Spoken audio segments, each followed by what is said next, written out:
Boa tarde, galera. Meu nome é Ariel Lazari. Eu estudei arqueologia em Israel, morei 5 anos lá. Foi onde eu aprendi hebraico. Estudei também filosofia. E sou hoje um apologeta católico, ou seja, eu defendo a igreja, mostro que é razoável crer na igreja católica, encontrar Jesus Cristo dentro da doutrina católica. Agradecer ao Vilela aí pela oportunidade de fazer o debate aqui e ao pastor por ter aceitado debater comigo aqui. E vamos lá. Pastor, sua câmera é a primeira vez que você vem, então se apresente. Eu quero o meu presente inútil para deixar no cenário. Tá certo. Eu sou o pastor Eliseu Rodrigues, sou pregador do Evangelho, moro em Goiânia, sou um estudante de teologia, faço parte da igreja pentecostal, casado com Luana Rodrigues, pai de 3 filhos, um prazer conhecê-lo. 5 minutos para cada um, fazer uma abertura sobre o tema proposto e colocar as suas visões e depois vamos para as perguntas. Então, eu escolho você, porque você já veio aqui, então já conhece o podcast. Comece, por favor. Muito bem. Ariel. Bem, vamos falar sobre o que é idolatria, então, de acordo com a Bíblia. E se a gente procurar, quem estiver em casa procurar na Bíblia, idolatria é X, não vai encontrar na Bíblia. Não tem uma definição assim de termos dentro da Escritura. Mas nós temos vários versículos que citam um comportamento como se fosse idolatria. O primeiro deles seria dar a uma criatura a glória que é devida a Deus. Isso aparece lá em Êxodo 20, né? Quando ele diz: não terás outros deuses diante de mim, não fazer escultura, não se prostrar diante delas. Aparece também no Salmo 115, no Salmo 135, e costuma ser, inclusive, essa definição de idolatria que é mais defendida pelos protestantes, e nós católicos concordamos com ela. Depois tem outro tipo de idolatria, que é tentar adequar Deus ao meu entendimento. Então, na verdade, eu passo a ser Deus. Eu defino o que é Deus, mesmo que eu coloque isso em outra criatura. Por exemplo, isso acontece lá em Êxodo 32, no episódio do bezerro de ouro. Inclusive, uma das primeiras vezes que aparece o nome de Deus escrito fora da Bíblia, a Bíblia, quando ela foi escrita mesmo, né, na versão que a gente conhece, foi lá mais ou menos pro século 5 antes de Cristo. Antes disso, a gente tem no século 8 um vaso, né, uma pitas, esse é o nome do vaso. É uma pitas, né? Um vaso bem grandão, assim. É o nome técnico para esse tipo de vaso. No sítio arqueológico de Kuntilet Ajrud, lá no deserto do Sinai. Inclusive, se quiser eu passo a imagem desse pitas, eu tenho aqui no Zap, se quiser eu passo para a equipe para eles mostrarem. E a primeira vez que aparece o nome de Deus, aparece com um bezerro desenhado. Ou seja, são judeus que estão dizendo que aquele ali, que Adonai é de Shomron e sua Ashtoret. Então a gente sabe que os judeus pela Bíblia, né, eles tiveram muita dificuldade em entender o que é Deus e resistiram ao ensinamento de Moisés. Então uma das primeiras vezes que aparece o nome de Deus já vem associado a um touro. Isso é como em Êxodo 32, eles tentando dar uma imagem para Deus que não é aquilo que Moisés está pregando. E nós vemos também, lá em Números 16, quando Coré, Datã e Abirã e os seus filhos se revoltam contra Moisés e dizem assim: quem é esse homem aí que está querendo se arvorar como príncipe sobre nós? Deus não está no meio de nós? E aí eles tentam ir lá e fazer a própria definição deles ali do que seria o culto devido a Deus. O que acontece é que a terra se abre, engole todos eles e eles cometeram crime de idolatria. E quando nós vamos para o Novo Testamento, a definição de idolatria que aparece especificamente em Colossenses 3:5 é a avareza. Também aparece em Efésios 5:5.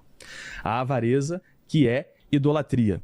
E Jesus Cristo, quando ele fala do que é idolatria, lá no Sermão da Montanha, Mateus 5 até Mateus 7, ali mais ou menos, ele diz que não podemos adorar a Deus e a Mamon, que era o Deus do dinheiro. Não se pode adorar a Deus e ao dinheiro. Então, no Novo Testamento sempre aparece a idolatria associada a algum tipo de ganância.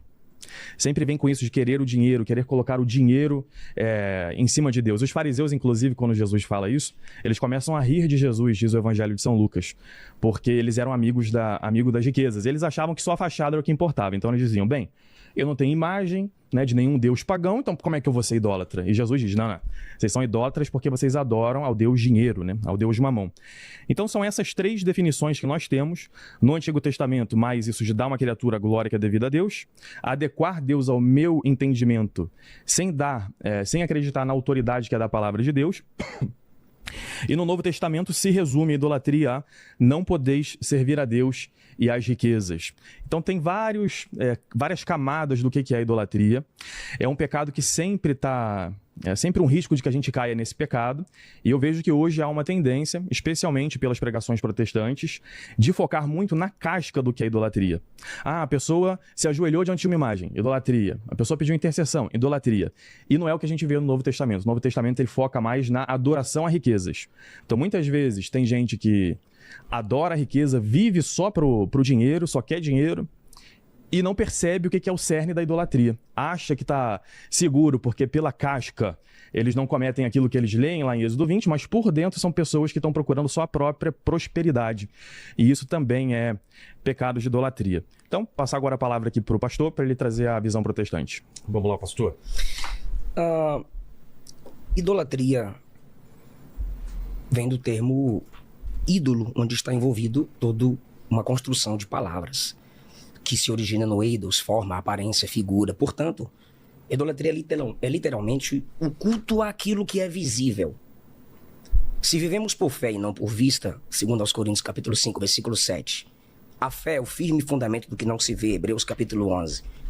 E Deus nunca foi visto por ninguém, claro, antes da encarnação, João 1,18. Isso implica dizer que qualquer tentativa de se conectar com o transcendental através de coisas não criadas por Deus ou qualquer objeto se torna idolatria. Tudo que o Ariel citou é idolatria, mas o fato de anular um não significa que o outro não seja. Então, o amor ao dinheiro, idolatria. Avareza, idolatria. Culto a si mesmo, idolatria. Envolver o uso de imagens em culto, dizendo usá-las para ter contato com Cristo e com o sobrenatural, à luz da Bíblia, Antigo Testamento, Novo Testamento, história da igreja, é idolatria. Agora, 3h40. O meu desejo aqui é que o Ariel me mostre, à luz da Bíblia Sagrada, que prostração diante de imagens em ambientes culticos, para que se tenha contato com Deus, para glorificá-lo, não é idolatria. Então a minha proposta aqui é simplesmente 3. Primeiro, o culto romanista não se baseia no Antigo Testamento. Não se origina nas principais doutrinas da Bíblia, e é do Antigo Testamento que herdamos as primeiras, principalmente a doutrina da incomparabilidade divina. Segundo lugar, o culto romanista mostra um profundo desconhecimento dos textos de culto do Novo Testamento. Como disse Pedro na segunda carta, no capítulo 3, os textos bíblicos são distorcidos para a perdição teológica e eterna daqueles que assim fazem. Romanos capítulo 1, versículo 21, Paulo disse que em seus discursos, aqueles que fazem imagens para representar Deus na terra se desvanecem, seu coração insensato se obscurece. E no versículo 22, eu comparo com o romanismo em algumas matérias de fé. Eles se dizem sábios, mas se tornam loucos, pois no versículo 23, Paulo diz que mudam a glória do Deus incorruptível em semelhança da imagem de homem corruptível. Em terceiro lugar, os romanistas papais podem ser facilmente acusados de lançar um véu romano e pagão sobre a simplicidade do culto da igreja primitiva. Assim como tenho certeza que se Daniel Berg e Gunnar Wingre entrassem em algumas igrejas que se dizem pentecostais e se envergonhariam, os apóstolos com mais intensidade reagiriam contra a igreja que se diz apostólica na aparência, porém pagã na essência. Tá certo. Feita as apresentações, Homer, agora é a hora então do primeiro bloco, então vamos para o vídeo. Primeiro bloco, tema livre. Cada debatedor fazendo de 3 a 4 perguntas. Para cada pergunta, 1 minuto 30 segundos para perguntar, 5 minutos para responder, 3 minutos para réplica, 2 minutos para tréplica.